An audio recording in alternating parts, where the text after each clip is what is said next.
All right, folks. Good day. Good day. Happy Tuesday afternoon.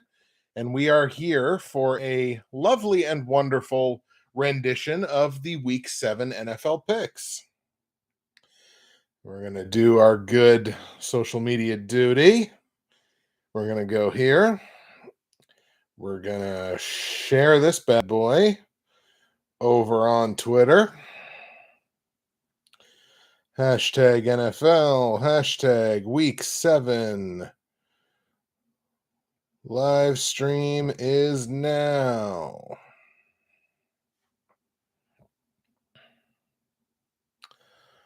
Bang. And then we go down here and we turn the sound on vibration on this off so that we avoid that. See, I'm getting better at this all the time. If I was really good at it, I would have had all that done before I actually went live. Yeah, Week 7. I see Martin is already in the chat, left me an early message saying, "Hi, Justin, I'm sure you were as stunned as those Packers fans, lost by 17. Look, I'm not in a proper mental state to fully dissect that Packers loss. All I will say is that something doesn't smell right. Something does not smell right with that offense just from the jump. Like right away, there's just something really, really off about that team.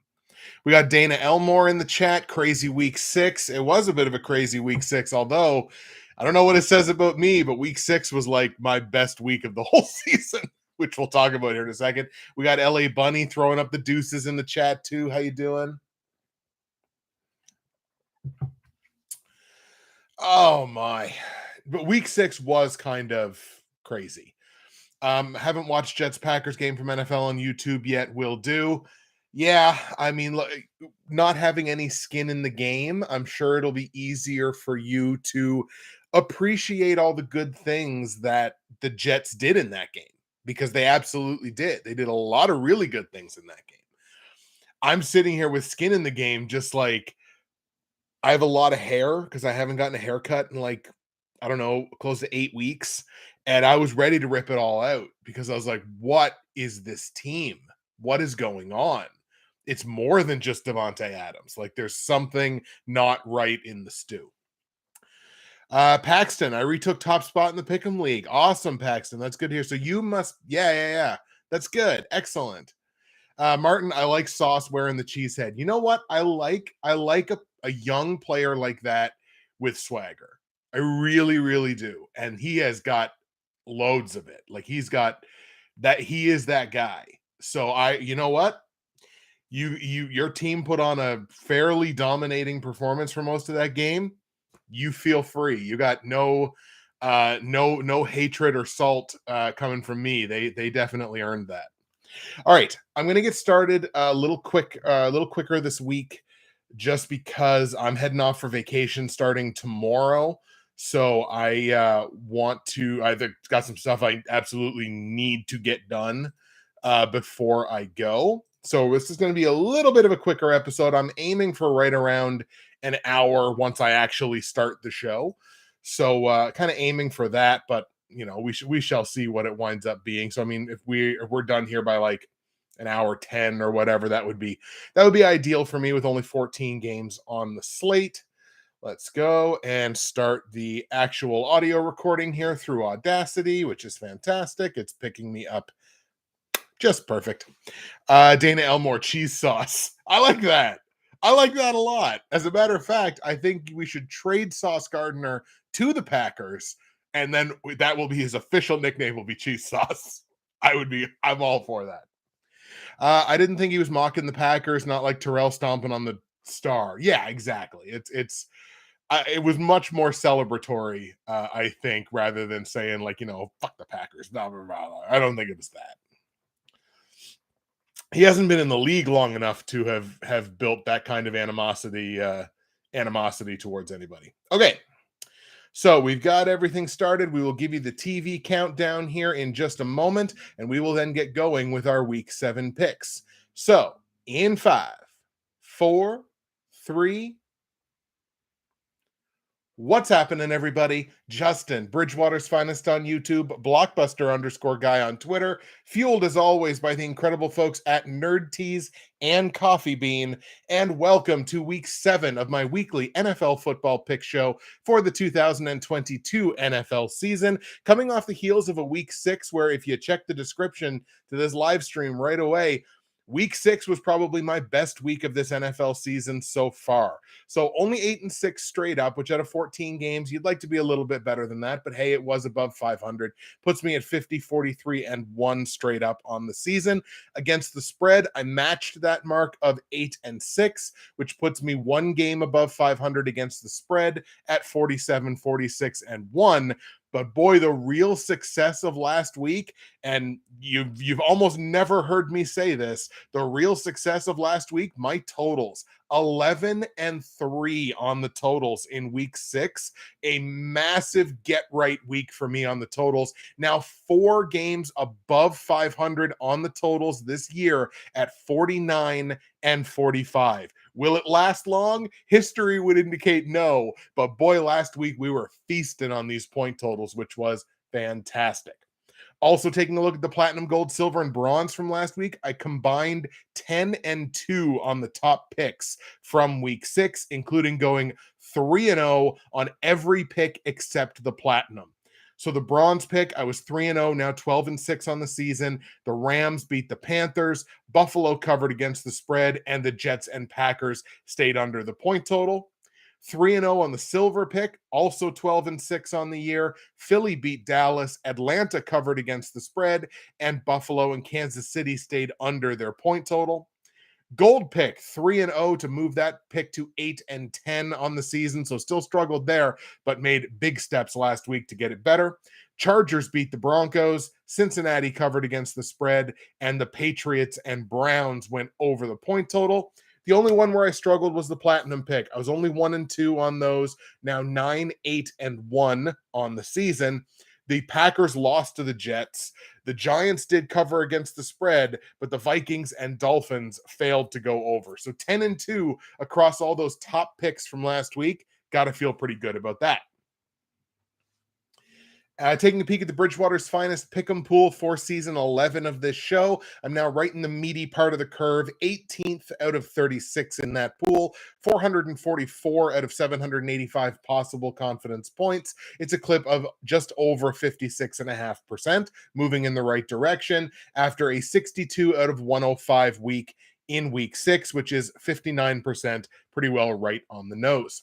Shout out to our week 6 winner, Jason. Hopefully not Jason Voorhees, but Jason. He also went 8-6 like I did, but managed the confidence points a little bit better. 72 of 105. It's good for just over 68.5%. Was good enough for him to win week 6. Shout out to Broken Ankle, who retakes the overall lead in the pick'em pool, 52-41-1 straight up on the season, 495 out of 785. It's a clip of 63.1%. Now, usually that's nowhere near what the actual final leader is going to be. They're usually always hovering right around 70%, but as of right now, it's been a bit of a weird season, so 63.1 is enough to pace the pack. Shout out to Jason for winning week 6, and Broken Ankle for taking back over the overall lead.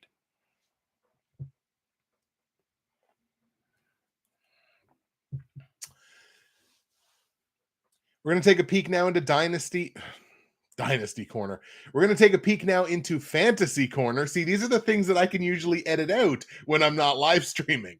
Fantasy Corner, which is brought to you by the Dynasty Trade Calculator, which is where I was going when I accidentally said Dynasty there a second ago. The Dynasty Trade Calculator is one of the absolute best resources available to you online for dynasty, keeper, and long-term fantasy football. You got great trade evaluations, player rankings across all formats, great podcasts with incredible experts, all available to you on the Dynasty Trade Calculator.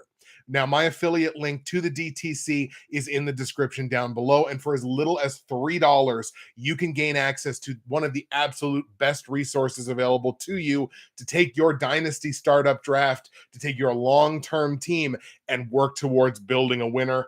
I did it myself. it can certainly be done. The Dynasty Trade Calculator is there for you, so hit up my affiliate link in the description down below. Now, once again, I am not doing the DTC any justice right now, and that is through my own misgivings and mistakes through trades, really. In the Professionals Dynasty, I lost again last week to Half Moon. I now start the season 0-6. I've won this league before, but now I can't seem to win a game. The way this league works is there's 12 teams in it. 8 of us make the playoffs. So it only takes about 5 to 6 wins in a regular season to make it into the postseason. But where I stand right now, I basically have to win at least 6 of 8 to make it into the postseason. So a very, very, very tall task. Don't know whether I'll be able to do it or not. Hopefully it starts in week 7. In the Ante & Co. Dynasty Fantasy Football League, which was a startup dynasty this year, I did lose to Billy B, another longtime member of this community. That evened my record at 3-3, back-to-back losses off of my 3-game win streak. I got a week 7 matchup against Carmine in that league, and I'm against Gavin in the Professionals. It's a projected win for me against Gavin. Carmine is too close to call, but Carmine's a bit of a talker, so I'm really looking forward to rubbing his nose in a week 7 victory here. That's the way that my fantasy leagues, my dynasty leagues, have shaped up so far. Let's pop over here into the chat. Voorhees, that's funny. Yeah, hopefully it's not Jason Voorhees, but we assume it's not. We hope it's not. We only hope for good things. So I'll take this opportunity, as I always do, to remind you that if you go to the description of this live stream, of this VOD, of the podcast, however you interact with this show, you're going to find all of my results from last week, all of my straight up against the spread and over under plays for week 7 in the NFL in 2022. You're going to find information on joining the Bridgewater's Finest Pick'em Pool with confidence points for season 11 of this show. You're going to find information on the NFL YouTube Prognosticators Facebook page, where we talk about football all week long. And you're going to find information on my great friends and sponsors at Nerd Teas and Coffee Bean. As I've mentioned over the last few weeks, they have now dipped their toes into the world of coffee, and great, wonderful estate coffees, flavored coffees, literally hundreds of options for you available between tea blends and coffee blends on nerdteas.ca. And when you go to nerdteas.ca, you're going to want to use my promo code, which is BWFinest. That is going to save you 15% at checkout. You're going to get free shipping in Canada on any order over $100. Or if you're one of my American viewers and listeners, you get a great conversion rate on the US dollar, as you normally do. Today's blend is one of my absolute favorites. It is watermelon oolong tea, and you hold the mug here and it just smells absolutely incredible. So there are just a ton of great options for you on nerdteas.ca. Options for you, options for loved ones. Christmas is coming. It's never too early, but it's getting close to almost being too late. Nerdteas.ca, promo code BWFinest, get you 15%. Get your free shipping. Find yourself something to love, or find someone you love something to love. You can do it on nerdteas.ca.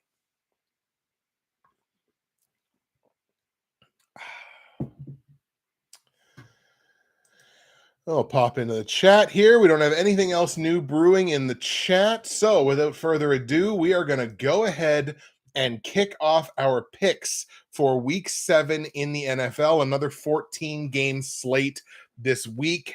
And we start things off with what could potentially should be one of the better primetime games that we've seen in the last few weeks, because the NFL is currently experiencing an absolute epidemic of really, really bad primetime games. So let's hope that we can kind of turn the corner on that this week. I'm not overly enthusiastic about Monday, but Thursday might at least show us something.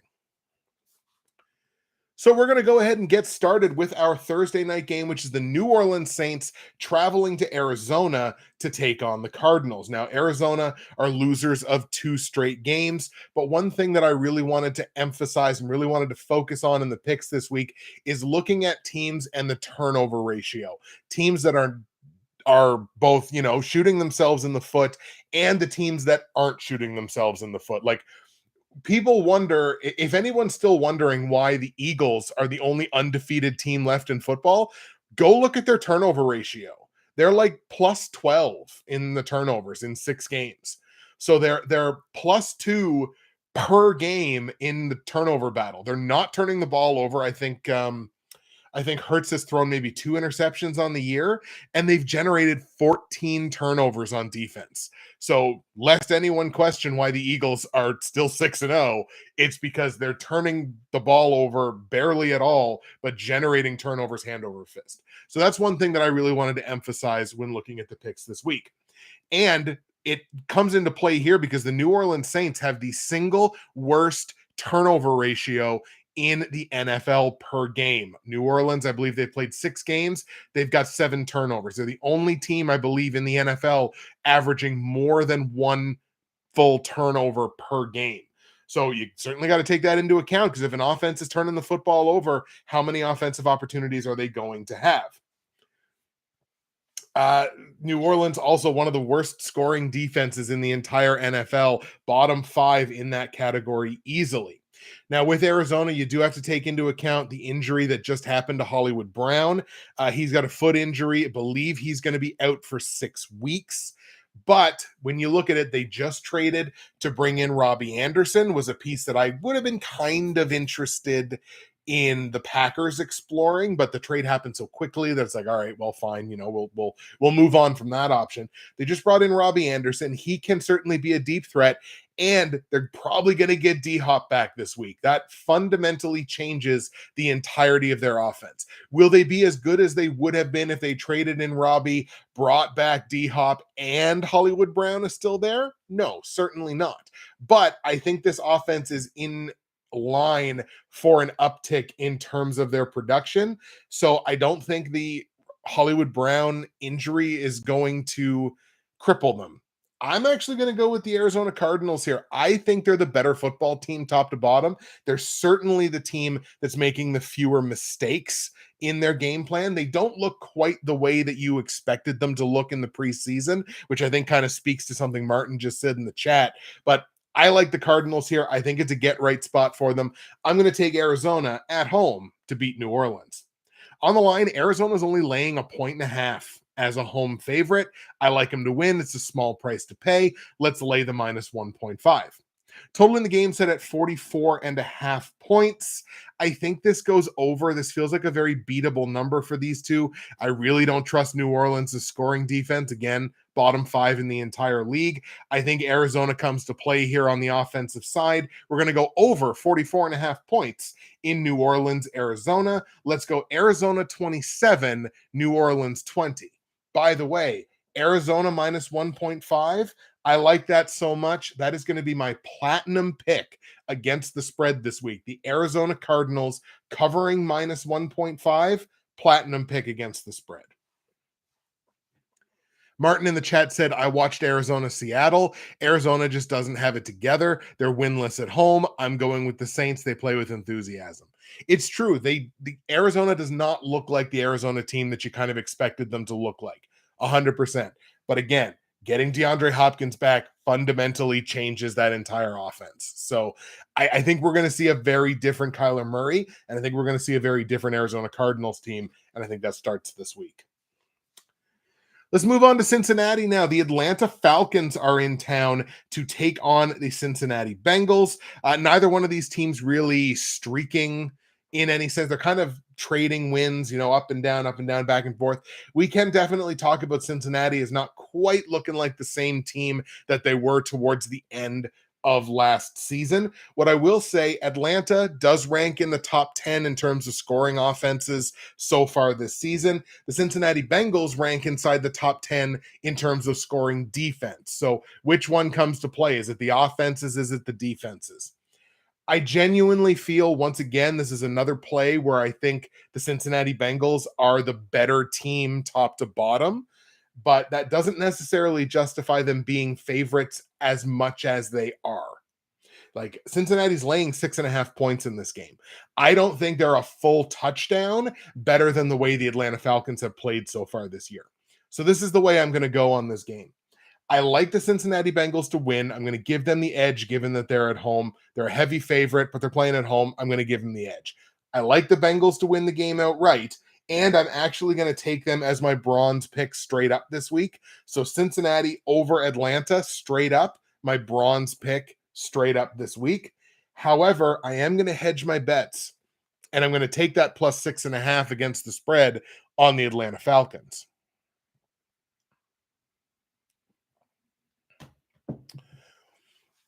Part of that is Atlanta has been one of the elite against the spread teams this season. I think, are they still undefeated?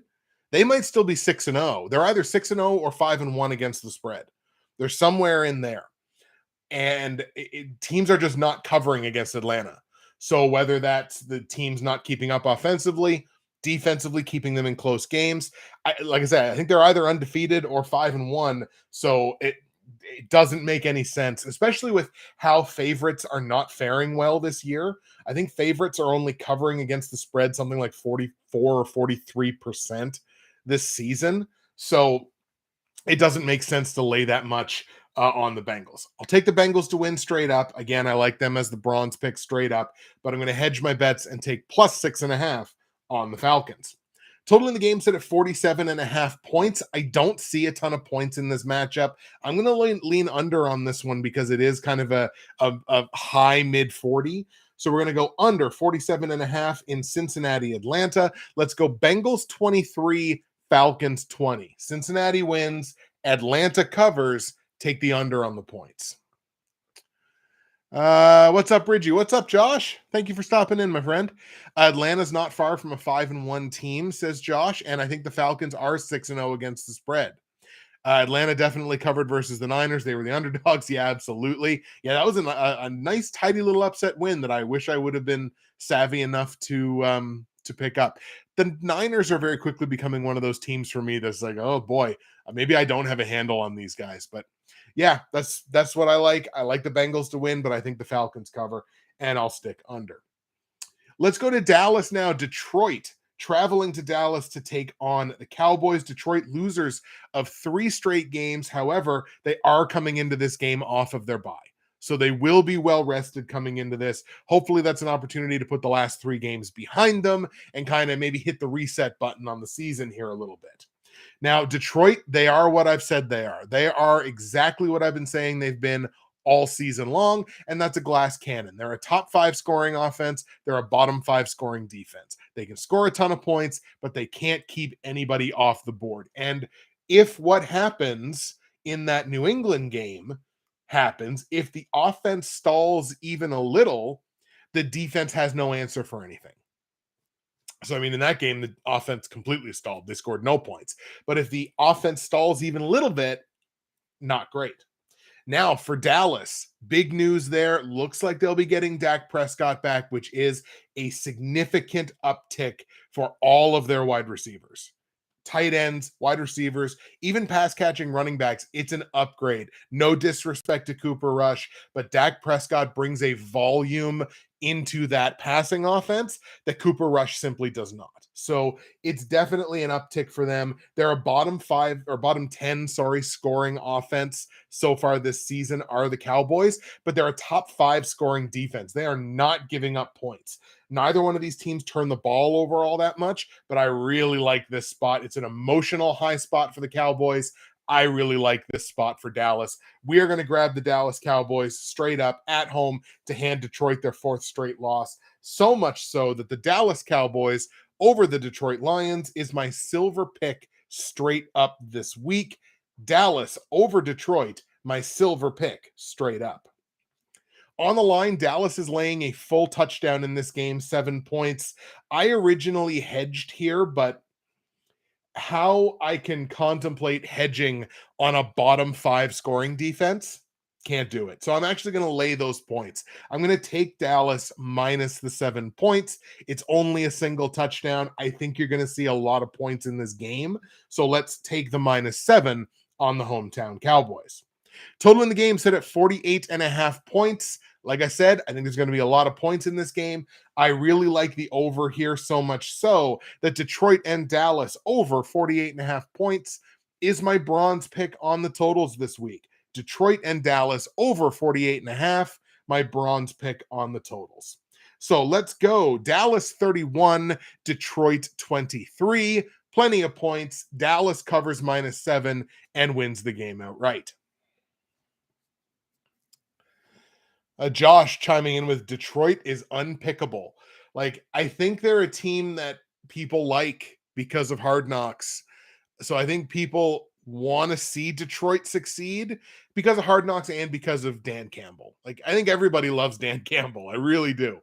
So I think people want them to succeed, but whether that means that they'll have success in any individual game, to your point, it's awfully tough to pick with a team that cannot stop anybody on the defensive side.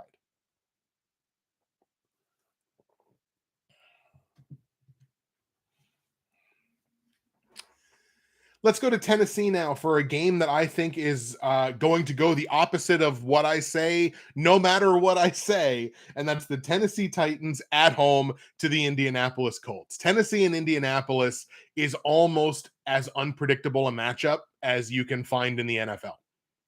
It's insane because no matter what you think is going to happen, the opposite of that's probably going to happen. And then if you change what you think, well, it turns out what you thought originally is what's going to happen. It's insane with these two teams in particular. I think it's more so Tennessee, but it's these two teams in particular match them up against each other. Who the heck knows what's going to happen? Tennessee's coming into this game off of their bye, so they will certainly be well rested coming into this. They're also winners of 3 straight games, so Tennessee is playing some really, really good football right now. Indianapolis has kind of turned a corner as well. They're winners of back-to-back games. However, what you can't change is you can't change the fact that their turnover ratio, they're losing that pretty significantly. They're one of the lower teams in the league with that. And their total offense. They're not scoring, or not total offense, they're scoring offense. Their scoring offense is bottom 10 in the NFL. So this offense, especially where there's such unpredictability at the running back position, because we don't know specifically what the health of Jonathan Taylor is or when he might be back. Chances are it's probably not this week. Even if he is, he'd probably be on a pitch count, a snap count, limited role, we'll put it that way. And it's just very difficult to trust them against a division opponent that knows them exceptionally well. So I think I got to go with Tennessee here. They're the favorites at home, marginal favorites, but favorites all the same. Let's take the Titans at home to get the win here over Indianapolis. Now on the line, Tennessee's laying 2.5 points as a home favorite.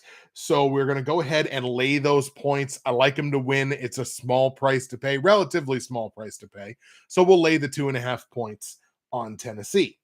Total in the game set at 42.5 points. I see this as a low-scoring defensive battle. Neither one of these two offenses light the league on fire. So let's stick under. It's a really beatable number, but we're going to stick under this point total of 42.5. Let's go Tennessee 17, Indianapolis 10. Titans win, Titans cover. Give me the under on the points. Let's see. Fred Total, I would like to know also Hicks. All right. Fred Hicks. That's what we'll go with. Fred Hicks. Best bet Tennessee plus the points. We're on the same page there. Titans are the safe pick. You get them off a bye, home field, and a slightly healthier team. Absolutely. That's the way we're going to lean on that one for sure. Now, let's talk a little bit about the Green Bay Packers. And I said it right at the beginning. I'm not in a healthy enough emotional state to fully dissect what's going on with this team. Give me 1 second to just angle myself down here a little bit more. Okay, that's better.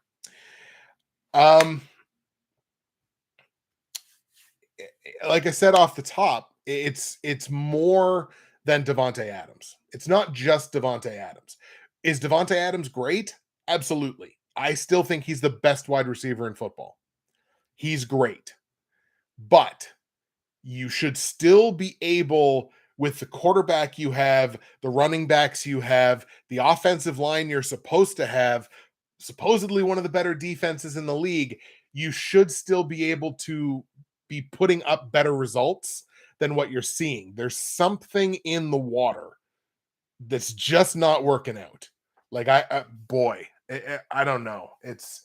I don't know what the change is.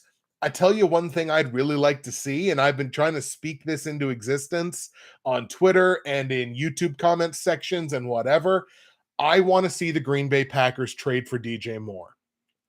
DJ Moore is a bona fide wide receiver one in the same vein as the kind of wide receiver that is going to make an impact, fundamental difference to this Packers offense.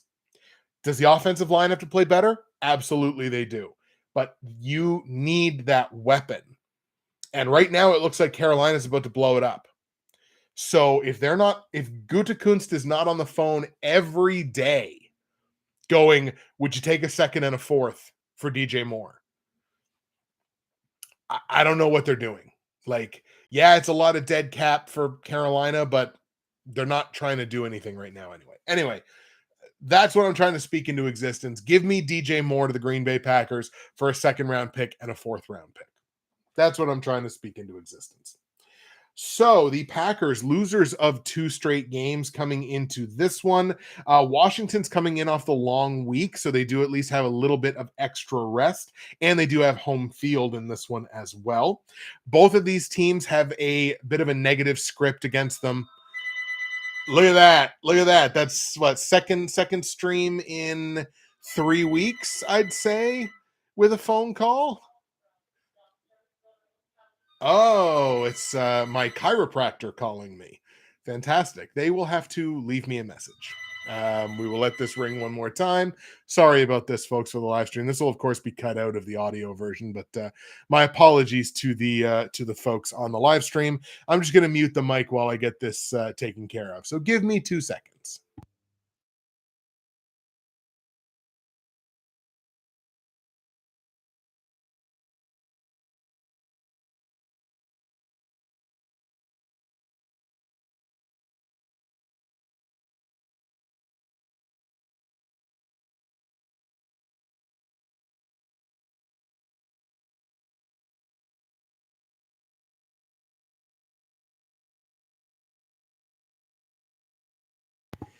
And we're back.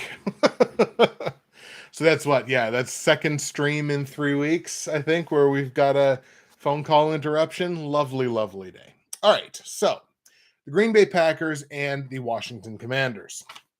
Trying to give myself a decent little edit point for the podcast as well. Packers come into this game losers of 2 consecutive. Washington, again, will come in on the long week, so the benefit of a little extra rest there. However, they are probably going to come in without Carson Wentz. I know he had a thumb injury, and I think there was some update about him that I may have missed. Am I right in saying like 2 to 4 weeks was what they were saying for Carson Wentz? So I mean, we're not going to see him in this game. I guess that leaves it to, is it Taylor Heineke who's still their number 2? In any case, look, this is one of these games where if you're the Green Bay Packers, if you can't beat Washington 4-6, says Paxton. So, okay, even longer. If you're the Green Bay Packers and you can't beat the Washington Commanders without their starting quarterback, Washington turning the ball over a fairly frequent amount this year, although so is Green Bay, with one of the bottom 5 scoring offenses in the NFL. If you can't win this game, blow it up. And as a fan, I have no fear of that. No fear of that whatsoever. If you can't win this game, blow it up. Keep A.J. Dillon, Jair Alexander, and a couple of individual pieces, the 2 wide receivers you just drafted, blow it up if you can't win this game. So obviously, I'm taking the Green Bay Packers to win this game. Let's see. Anything else that I had missed there? No. So on the line, Washington is taking 5.5 points here as a home dog. Originally, I thought for a second about taking these points because Green Bay, they might not deserve to be this much of a favorite, but like, you know what? It's less than a touchdown. Let's take them to cover the number and see what happens. So we're going to lay the 5.5 points on the Green Bay Packers on the road. Total in the game set at 41.5 points. I have to stay under on this because I have no idea what Washington's offense is going to look like in this game. And I like that under so much so that Green Bay and Washington under 41.5 points is my silver pick on the totals this week. Under 41.5 in Green Bay, Washington, my silver pick on the totals. So we are going to go Green Bay 21, Washington 13. Packers win, Packers cover. Give me the under on the points.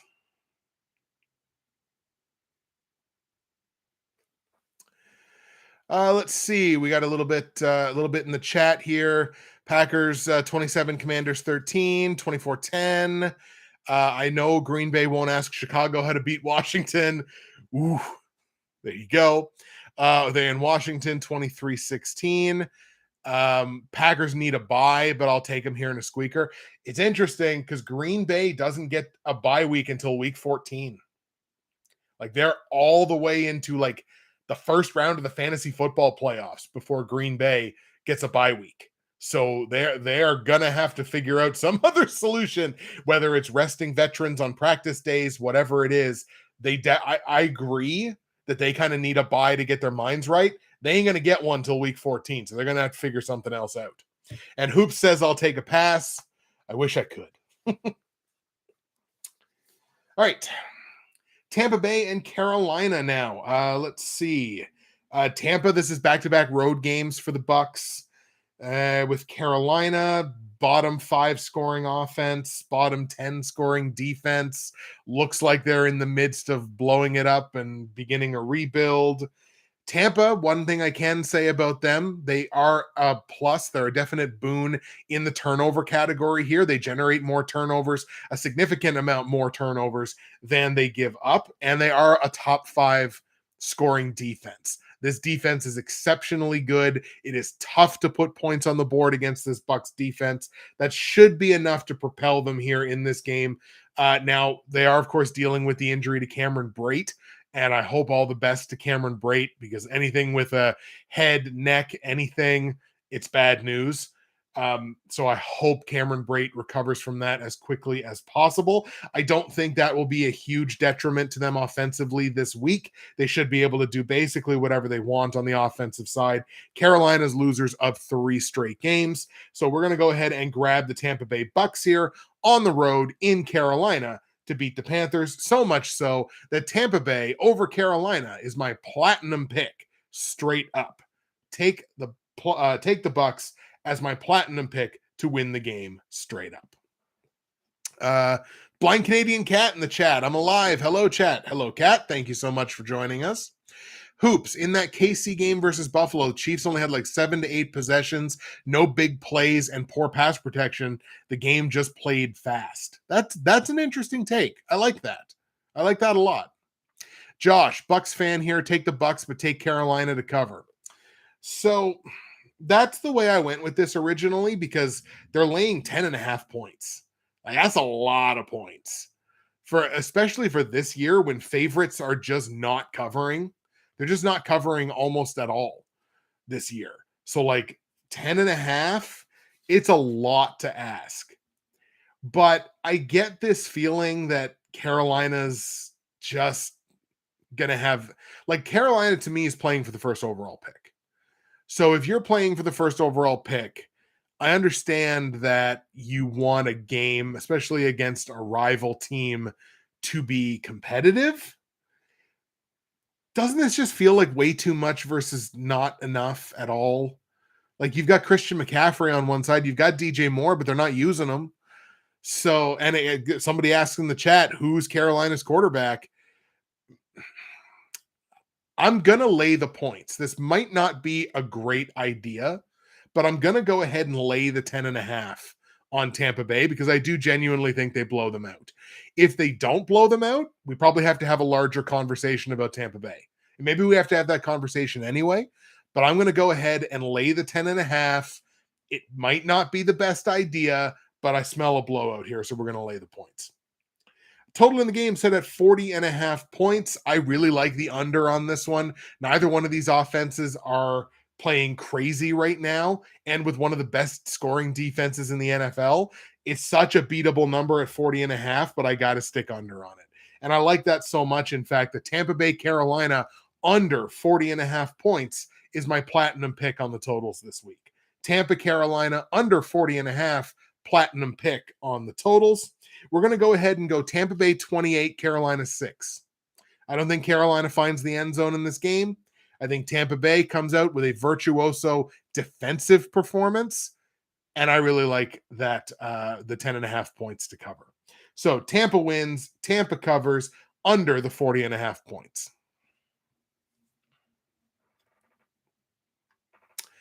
Hoops. I guess my best pick is Dallas Detroit over 48.5. That's what I went with as well. That feels like one of the layup overs this week in a season where the overs have not been, like, the over is hitting less than 40% right now across the season. So, yeah, I like that one too, but the over has not been making people a lot of money this year. We'll put it that way. All right, Giants in Jacksonville to take on the Panthers. Now, the Jaguars. It's a cat. It's fine. This is one of those games where I don't understand why one team is favored by as much as they are. To me, these two teams are exceptionally similar. Jacksonville's got a better quarterback. Giants have a better defense, as far as I'm concerned. I don't see a lot special from either one of the defenses, but between the two of them, I think I'd rather have the Giants than I would Jacksonville. One team's on a 3-game win streak, which is the New York Giants, and one team's on a 3-game losing streak, which is the Jacksonville Jaguars. Now, as my good friend Steven, Half Moon's Picks, would say in this spot, it's one team going up, the other team going down. And there's a thing about that. You got to look at stuff like that. But other than Jacksonville being the home team, I don't understand why they're favored by 3 full points, which is what they're the favorite as right now. They're not playing as though they should be favored by 3 points. The Giants are playing like they should be favored by 3 points. I really like New York here. This feels like a layup upset pick for me. I really like the Giants here. So I'm going to take New York in Jacksonville in the upset. Giants get their 4th straight win. And yeah, like Giants +3 with, I think the Giants are 5-1 against the spread this year. So Giants +3, I love one way or the other. I'd be hedging this either way. Hoops. Oh, Giants are getting 3. Exactly. It feels like the Giants should be laying 3 points in this game. I might be going with the dog here one way or the other, but I like the Giants to win, and I like the Giants to cover +3. So much so that the New York Giants +3 are my gold pick against the spread this week. Giants +3, gold pick against the spread. I believe in that number a whole lot. Total in this game set at 42.5. This is a play on the number, I think. It's such a beatable number. These two teams, they probably won't. They might not. This is a coin flip, but I'm going to make a play on the number here. We're going to go over 42.5 points in New York. Jacksonville. Let's go Giants 23, Jags 20. Just over the point total. I like the Giants to win the game outright and give me the points. Shout out to the 11 concurrent we currently have watching right now, which is fantastic. I always like to shout out anytime we get into double digits concurrent, because again, this is a very new thing for me. So shout out to the lurkers and shout out to everybody watching.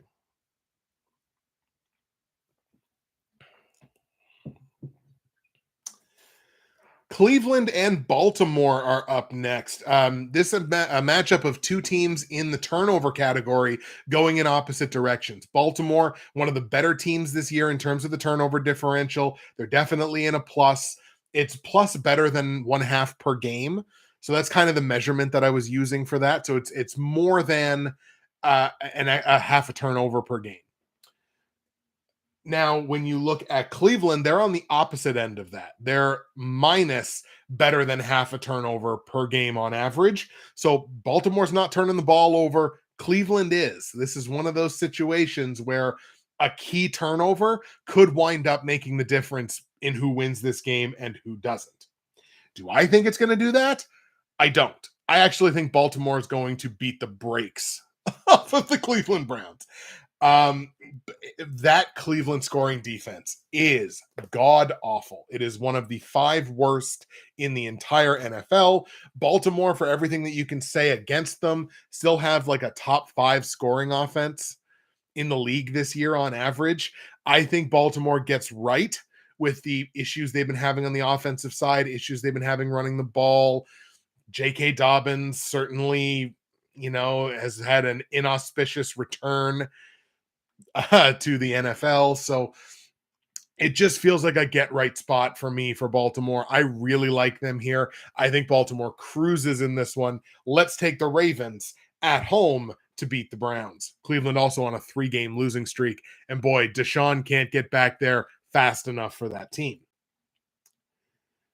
So I like Baltimore to win that game so much that Baltimore over Cleveland is my gold pick straight up this week. Baltimore over Cleveland, my gold pick straight up. Against the spread, Baltimore's laying 6.5 points here as a home favorite. Yes, I know it's a division game. Yes, I know this is a lot of points to lay. I'm going to lay this 6.5 because I think Baltimore, again, to repeat myself, beats the brakes off of the Cleveland Browns this week. And I like that so much so that Baltimore minus the 6.5 points, my silver pick against the spread this week. Baltimore minus 6.5 goes for my silver pick. Total in the game set at 46.5 points. I think this point total gets over because look, Baltimore on the defensive side, not so great. The offense, definitely. The defense has left a lot to be desired this year, and Cleveland can certainly put points on the board. So I think we're going to go over on this point total, over 46.5 points in Baltimore, Cleveland. I like the Ravens 31-17. I think this is a comfortable multi-possession win for the Baltimore Ravens. I think they get the win, cover the points, and give me the over. So what are we? We're 45 minutes into the entirety of the stream, and we've only got 6 games left. So I think we're going at a pretty decent little pace here. Josh, Browns and Ravens, oof. I wouldn't pick this game personally because both teams like to choke away games. If I had to pick, I'd take Baltimore. It's true. Like any concern over the consistency of the Baltimore Ravens is well-founded. It certainly is. I mean, they've certainly earned that. But it just feels like such a get-right spot for Baltimore. So that's the way I'm going to go on this one. The New York Jets and the Denver Broncos. The Jets are coming into this game on the tail end of back-to-back road games, which, if I didn't mention it, is the same case for the Tampa Bay Bucks. They are on the tail end of back-to-back road games as well, but Jets come in tail end of back-to-back road games, winners of 3 straight games. And I saw a really interesting conversation around the Jets, which is like, it was talking about like, oh, this whole, this ain't your daddy's Jets thing, whatever. It's like these baby Jets, and that's kind of what they are. They're a very young team. These baby Jets don't care about all that noise from the past against the Jets.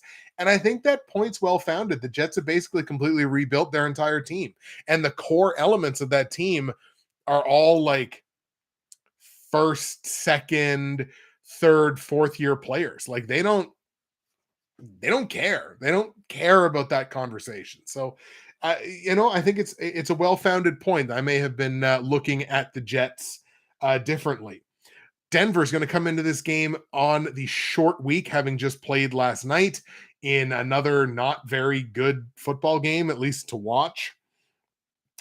Denver is a bottom 5 scoring offense in the NFL this season. They are a top 5 scoring defense. So they're not a glass cannon. They are a rubber castle. I don't really know. I guess, boy, I don't know. My metaphors are all messed up there.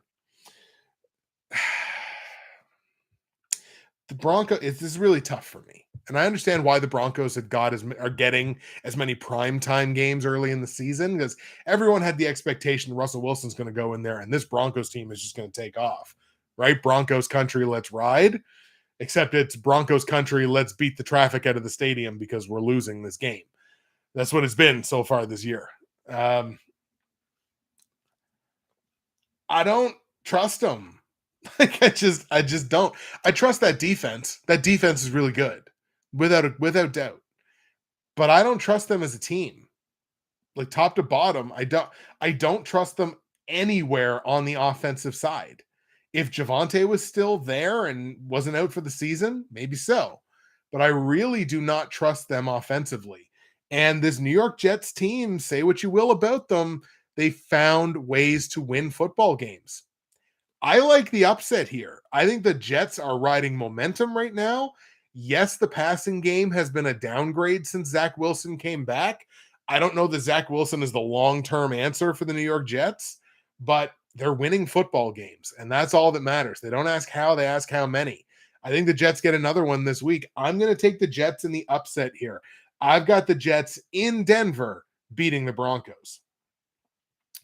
So on the line, the Broncos are laying 3 points as a home favorite. It makes perfect sense to me. I'm more than happy to take the plus 3 points on the New York Jets. Total in the game sit at 41.5 points. I don't see a ton of offense from either one of these two teams, at least not in this spot, with Denver's defense being as good as scoring defense, at least being as good as it is. Let's go under 41.5 points in New York, Denver. Let's go Jets 20, Broncos 13. Broncos country, you're going to lose to the Jets.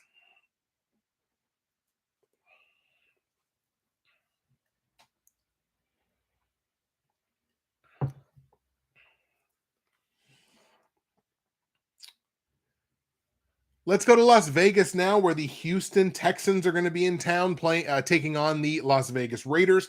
Both of these teams are going to come into this game off of their bye, so they're going to come into this thing on equal rest, which is always good news. The Houston Texans, one of the better teams in the NFL so far this year. One of the things they've done exceptionally well is the turnover battle. That's where they're one of the better teams in the league this year, is in the turnover battle. They're plus, I want to say they're plus 3 in 5 games, something like that, maybe even plus 4 in 5 games. So they're generating turnovers and they're not turning the ball over with that much frequency. So that is definitely a feather in their cap. The Raiders, a top 10 scoring offense, a bottom 10 scoring defense, very similar to the team that we saw last year. I don't know why people kind of thought it was going to be different for the Raiders this year. I didn't see them make fundamental changes to their defense, and that was the problem last year. They got Devontae, that's great, but the defense still is what it is. So I don't know why people thought there was going to be a huge change for the Raiders this year. Houston, a bottom 10 scoring offense. They definitely have had trouble putting points on the board this year. But this, to me, the Raiders are a very heavy favorite here. Very heavy favorite. The Raiders are laying 7 points. Like, jumping ahead, that's too many points. So no matter how you like this game to go, I think Houston plus 7 is the play, because I think Houston will generate that one extra turnover in this game that maybe even if they lose, a garbage time score brings this to less than 7 points. So Houston plus 7 is definitely the against the spread play. And as a matter of fact, I like Houston plus 7 so much that I'm going to take that as my bronze pick against the spread. Houston Texans plus the 7 points, my bronze pick against the spread. If I'm going to take the points, I might as well take them to win. So we're going to do that. We're going to grab the Houston Texans on the road in Las Vegas to pull the upset win over the Raiders, who again are a 7-point favorite in this game. Let's take the Texans to upset the Las Vegas Raiders. Now, total in the game set at 45.5 points. I like the over here, but this is a really good number. It's right in the smack dab in the middle of the 40s. It's a really good number. I think it goes over, but not by a ton. Let's take Houston 24, Las Vegas 23. Texans win, maybe on the final scoring play of the game. Texans win, Texans cover, and give me the over on the points.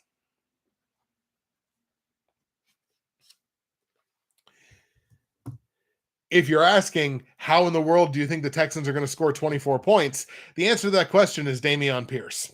It's that offense is the Dameon Pierce show, and I think he is going to ball in this game.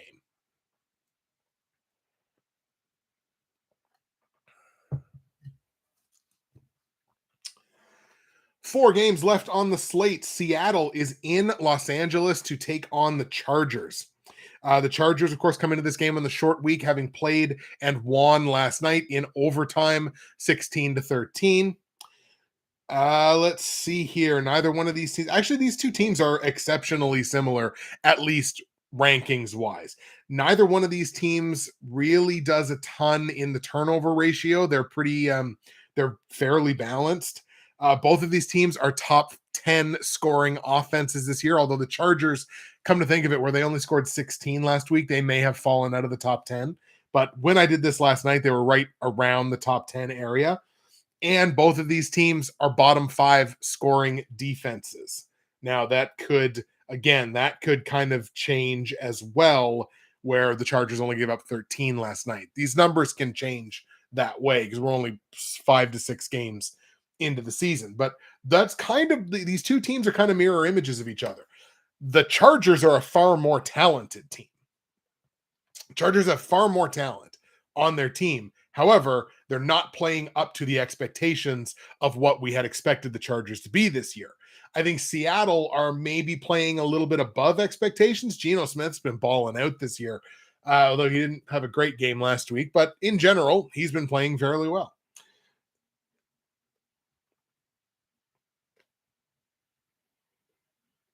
So I did have to kind of make a decision when I was looking at this game, which was, do I think this is a 2-possession Chargers blowout? Or do I think this is like a really, really close Chargers win? One way that I wasn't taking Seattle, I wasn't feeling Seattle as an upset play this week, but I was really unsure, especially with the line, because the line last night was -7. I woke up this morning -6.5 for the Chargers. So it's either a 2-possession win for the Chargers or a marginal win for the Chargers. I do think that eventually some of these good teams, the Chargers being one of them, the Packers being another one, the Bucks being another one, at some point, what are supposed to be these really good teams have got to take their step forward. We're not in the early part of the season anymore. We're a third of the way through almost for most teams. Like we're on our way.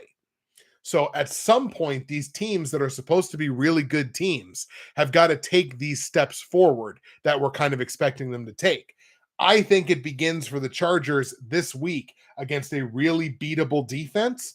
I'm going to take the Chargers to win, and I'm going to take the Chargers to cover the -6.5 against the spread. Chargers win and Chargers cover.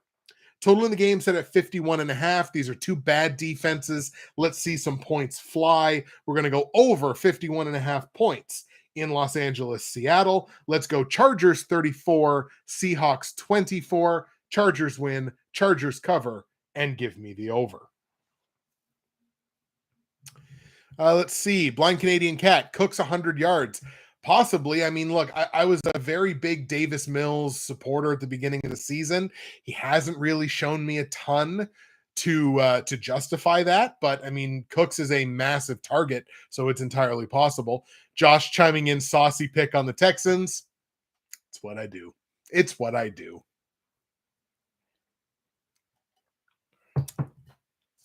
Remember, I said the rule of 4 wasn't going to play out last week, and I think we had the most underdog straight up wins of the season. Well, no, the most since week 1.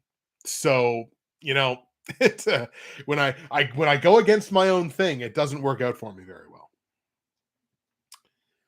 3 games left on the schedule. The Kansas City Chiefs are in San Francisco to take on the 49ers. And what the Niners are really kind of hanging their hat on here is this defense. The Niners defense has been very, very good this year. Top 5 scoring defense in the NFL.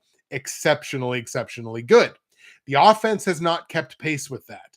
And that's why they've, in relative terms anyway, kind of struggled this year. The Chiefs, no surprise, top 5 scoring offense in the league and bottom 10 scoring defense, kind of similar to what we saw last year. So, look, the real determining question in this game is, does the 49ers defense shut down the Chiefs offense? That's the singular question to answer when thinking about this game. Do they do it? Do they not? Has anybody really been able to do it? We saw the Bills do it enough to get the win. But the Bills also have a really immaculate offense behind that, which at times can be the best defense because long drives keep Patrick Mahomes off the field. I don't know that the Niners will be able to replicate that. I don't put the Niners on the Bills level.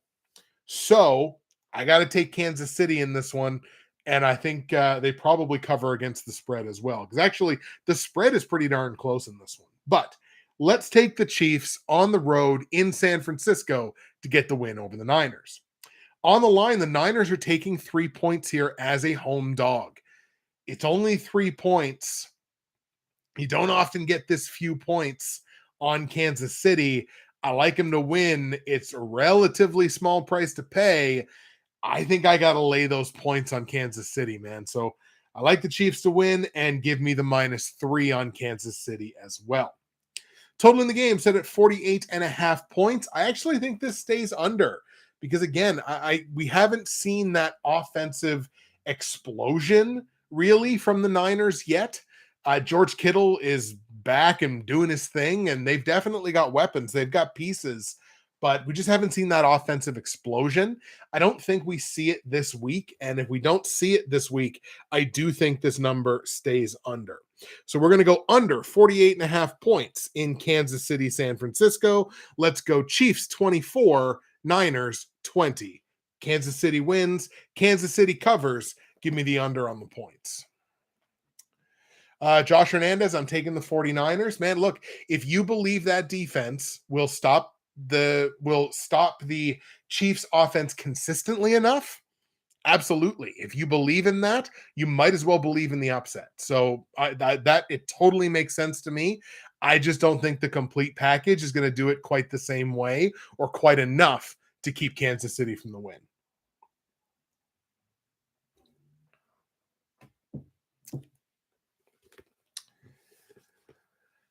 The Pittsburgh Steelers travel to Miami to take on a Dolphins team that all of a sudden has lost 3 games in a row, but should be getting Tua Tagovailoa back at quarterback. So that is a definite upgrade for the entire wide receiver core. It's an upgrade for the pass catching running backs, kind of like we talked about with Dallas and Dak.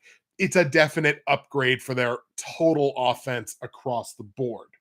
However, what we do also have to talk about is the quarterback situation on the other side here. Kenny Pickett suffered a concussion last week, and with the way the concussion protocol has changed and the way that teams are playing it extra safe with quarterbacks lately, especially, your new rookie, presumably franchise starter, we may not see Kenny Pickett in this game. This might be a Mitch Trubisky start.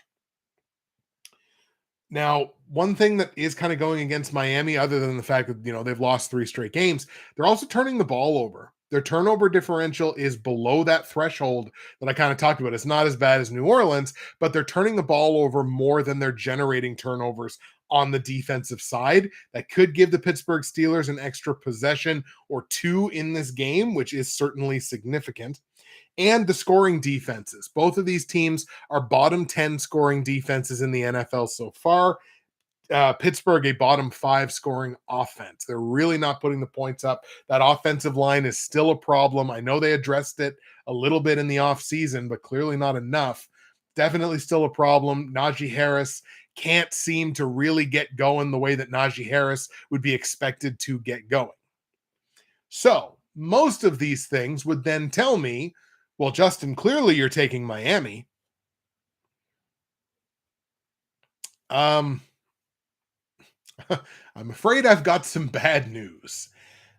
I woke up this morning and I had two very distinct thoughts when I first woke up this morning. The first one was I start vacation, my actual vacation, I start tomorrow, which I'm very excited about. And the second thought was I think Pittsburgh's going to upset Miami. And that is no word. I couldn't make that up. It was genuinely my second thought of the day. Like, you know what? I think Pittsburgh is going to upset Miami. I can't tell you why. It could be some rust on Tua for not playing for a few weeks. I don't have a great explanation for it. I really don't. But when I look at this game, maybe part of it is that I'm really of the opinion now that if you don't deserve to be a betting favorite, I'm probably not going to take you. And I don't think the Miami Dolphins deserve to be betting favorites. Like, I think are certainly not by, 7 points, which is what they are in this game. So this is kind of like the Houston game. This is a hedge either way, because that's just a lot of points for two teams that I think are relatively similar to each other with a few notable exceptions. But I don't like it, and I actually think that there's an upset brewing here. So it's not going to be a popular pick, but I like the Pittsburgh Steelers on the road in Miami to continue the Dolphins' woes. Pittsburgh beats Miami. So obviously on the line, like I said, Miami's laying 7 points here as a home favorite. I like Pittsburgh to win. Give me the 7 points one way or the other. Total in the game set at 44.5 points, and I love this total because this game does not get to 40 points. I can almost guarantee it. Under 44.5 points in Pittsburgh, Miami, so much so that under of 44.5 is my gold pick on the totals this week. That's Pittsburgh and Miami under 44.5, my gold pick on the totals. Let's go Pittsburgh 20, Miami 17. Crucial turnover late in the game. Pittsburgh kicks a game-winning field goal. Steelers get the win.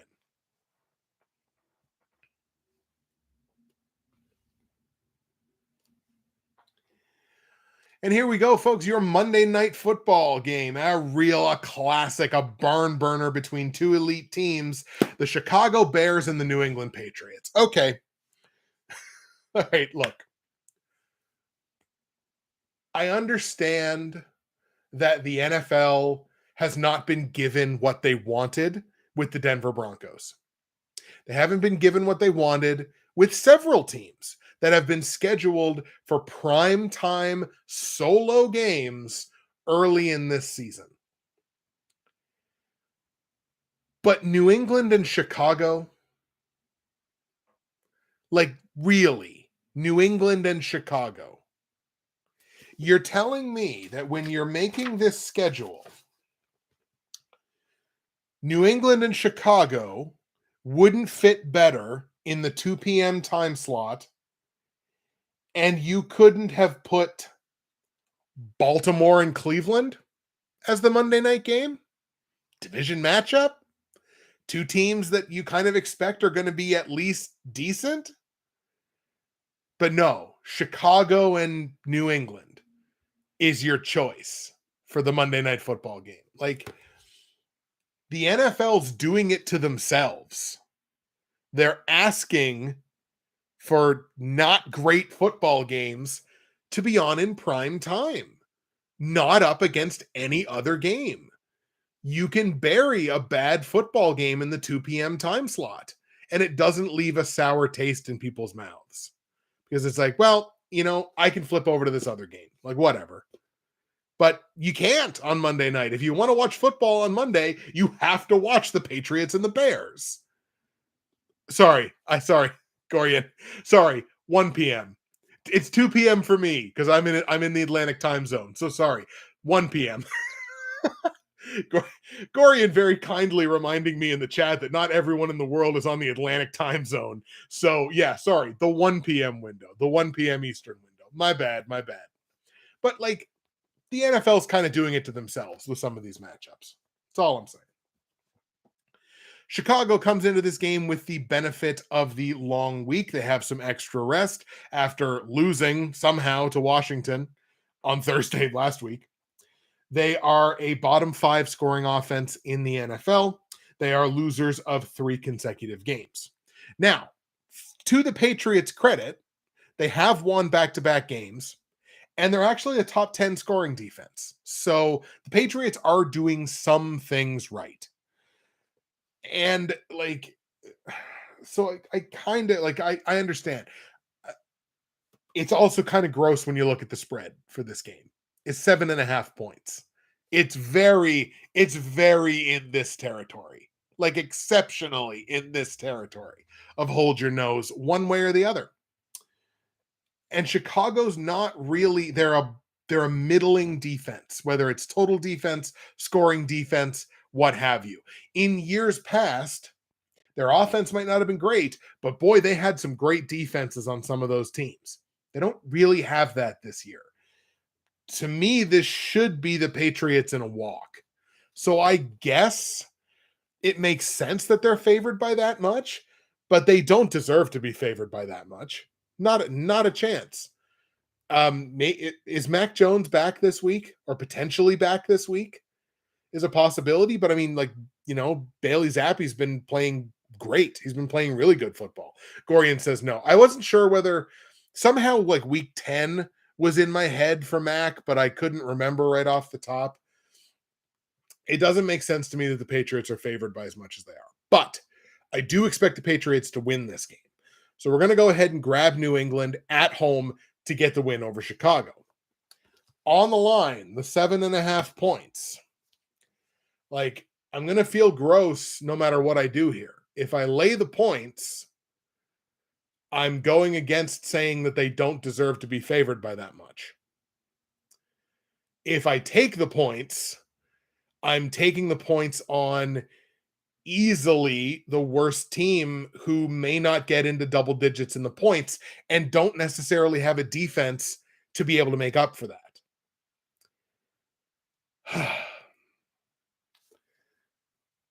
I'm going to go ahead and lay -7.5 on New England. I think it's gross, but I'm going to do it anyway. I wish that was a voice changer. It's not. That's my actual nasally voice when I plug my nose. So we're going to go ahead and lay -7.5 on New England. Even though it feels gross to do it, we're still going to do it. Total in the game set at 39.5 points. It is the lowest total of this week and felt like a prime spot to make a play on the number. But then you look at the two teams that are in the game and you go, yeah, no. It's an under. It's an under for me. Under 39.5 points in New England, Chicago, because once again, I don't think Chicago gets to double digits. So we are going to go New England 20, Chicago 9. 20-9 means Patriots win, Patriots cover, and give me the under on 39.5 points and give me a running clock in that game. NFL, do me and everyone else watching a favor. 10-minute quarters, running clock. Thank me later. Cut halftime in half. No, don't do that. Somebody get badly hurt. So, okay. 10-minute quarters, running clock. Can we just agree to that? And just say we get this game over with as quickly as humanly possible and get the next Thursday? Great. There you go, folks. Those are my picks for week 7 in the NFL in 2022. Going to go over the platinum, gold, silver, and bronze picks here for you one more time. Straight up, my platinum pick is Tampa Bay over Carolina. My gold pick is Baltimore over Cleveland. My silver pick is Dallas over Detroit. And my bronze pick is Cincinnati over Atlanta. Against the spread, my platinum pick is Arizona -1.5. My gold pick is the New York Giants +3. My silver pick, the Baltimore Ravens -6.5. And the bronze pick, the Houston Texans +7 points.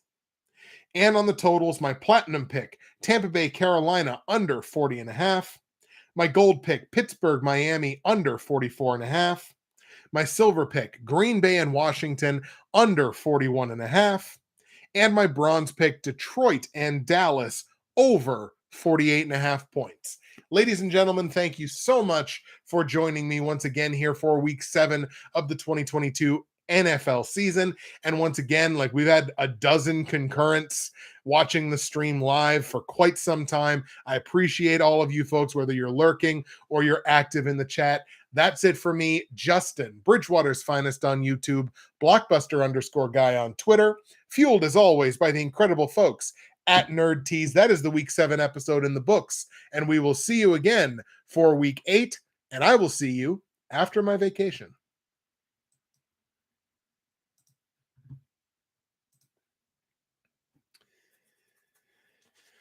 All right, folks, there we have it. The picks are in. The audio recording of the episode is done. And now we're just in the late, the bonus content, as I call it, every single week.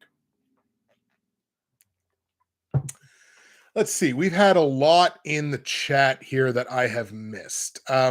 Martin, sure, the Brian Flores revenge game. See, there you go. Gorian, 2 p.m. Makes sense. Cat. Justin, honestly, you and I should sit down this off season when we know what the matchups are and make our own list of what should be prime timed. Like, how does Buffalo and KC not make a prime time? I love it. I'm down for that. That would make a good video. Like, we should do like a video chat and screen record it, and then that's content really for both of our channels. If we wanted to kind of cross do it that way, or we can do it as content for yours, content for mine, something like that. Let's talk in the off season. That's an interesting idea. I like that. Gorian says, my plays are Cincy, Oakland, Baltimore money line. Yeah, I'm definitely not down on the Raiders, or not down with the Raiders, I should say, in that spot. This is Bailey's Zappy Mania. Proline still has that game locked. The New England Chicago game. Gorian, like the stream people, all of you under. Gorian, we like you too, my friend. You're always here, and I appreciate that very much. 5-minute NHL 94 style. That's great. Call him up. We call up Roger Goodell and we say, hey, Raj, how you doing? Great idea for Monday night. Grab yourself a Super Nintendo and pop in NHL 94. See how quick these periods are going? That's a great idea for Monday night. Don't thank me. Don't pay me. You can take credit for that. Send me a jersey. Like, that's about the extent of it. Like, just get that game over with as quick as you possibly can. Gorian also says, Houston is where I disagree. Raiders win by 10 plus because they have to show that they're a good team. It's sure, like, I get it. I totally get it. But I don't know how anybody kind of thought that the Raiders would be better this year. Better offensively, sure. But again, when your defense isn't good and you don't really change anything, it's the definition of insanity that often gets credited to Einstein, which is doing the same thing over and over again and expecting different results. So I don't get it. I don't know that they are a good team. They've got good pieces. Their offense is definitely better, but good team, top to bottom, I would have an issue with that, I think. I'll be around, give you a heads up. Absolutely. Fantastic. I think that's a great idea for us for the offseason. All right, guys, I am going to get you out of here super quick in relative terms, an hour and 18 minutes. We're going to get you out of here. We'll cut the bonus content short because I got a ton of stuff I got to get done before I head off for my little mini vacation starting tomorrow. I cannot wait for it. I will be super, super relaxed. Also, if you're a CFL viewer of mine, my CFL show for this week is going to happen tomorrow. It's not going to be live. It's going to be video produced. But I'm going to be doing that from my hotel room. So there you'll have a nice, new, different, interesting background for me to record that show from my hotel room in beautiful Halifax, Nova Scotia. I can't wait to do that. I can't wait for you to see that show. And I can't wait to be right back here with you again next week. Thank you so much for taking the time to join me on the live stream. I'm really digging doing this show live. I might stick with this beyond this season because I'm really, really enjoying seeing, the little bit of growth the bit of growth that we've had since the first one, scheduling them ahead of time, getting people excited, and being able to interact with people live, I'm really digging it. And I think I might stick with it into next season. We'll see what happens, but I'm enjoying this format big time. Thank you so much for taking the time to watch and interact, and we will see you again for the stream in week 8. I don't have a schedule for that as of yet, but I will get that set up when I get back from vacation. Peace and love, and we'll see you next time.